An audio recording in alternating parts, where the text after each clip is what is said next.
asalaamaaleykum wa rahmatullah mbokk yi noo ngi leen di nuyu di am mbégte ci teewaat ci seen jataay bii di joyanti ak leeral waati wolof werekaan di leen ko defal di ci ànd ak ITV lëkkaloo ci kuréelu wàllu wolof tey nu fas yéene dikk ak yéen ci lenn ci waat yi nga xam ne lu bari ci wolof yi suñu koy wax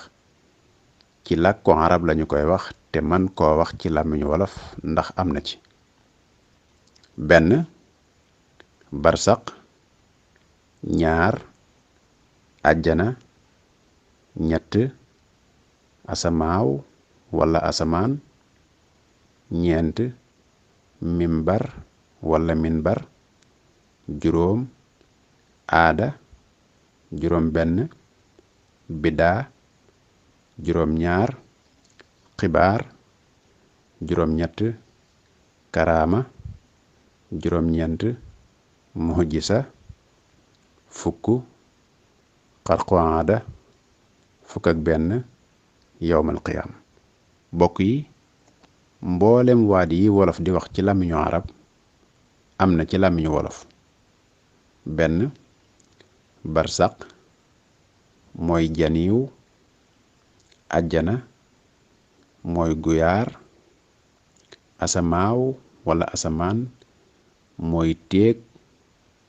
mimbar wala minbar mooy tóoj wala gàngunaay, aada mooy baax, bidaa mooy lu ñu fent wala lu ñu sos, xibaar mooy saabal wala solo, karaama mooy kéemaan wala kéemtaan, muhjisa mooy kaawteef, xarqu aada mooy xar baax, yowmal qiyaam mooy bisub taxawaay ba wala bis penc. mbokk yi waat yi nag waat yu bari la waaye dañuy yemandi fii ba beneen yoon incha allah nu dikk ci waat yi nga xam ne